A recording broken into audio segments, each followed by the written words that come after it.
this tutorial I'm going to describe one of the many ways that you can achieve the Orton effect.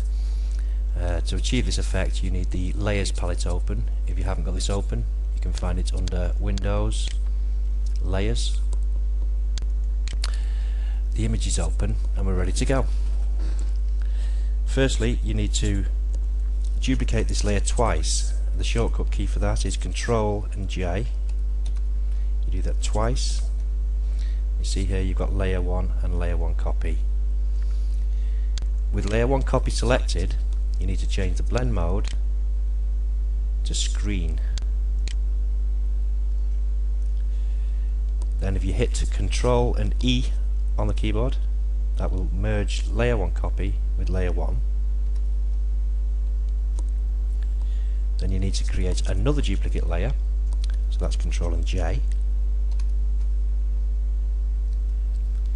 To this layer you need to add a Gaussian blur, so it's Filter, Blur, Gaussian blur,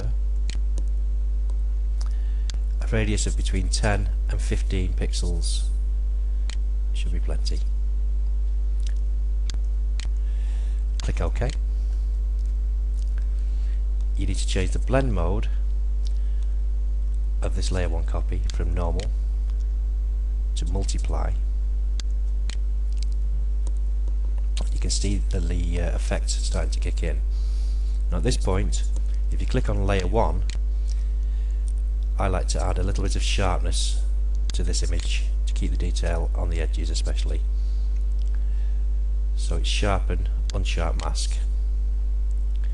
Set the defaults 100%, 1 pixel radius.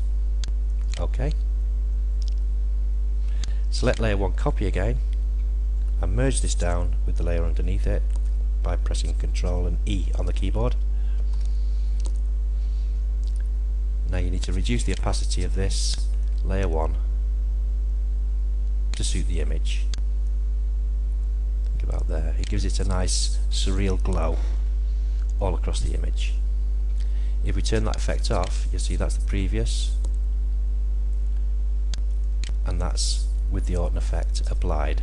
It saturates the colours and I think it makes for a nice image.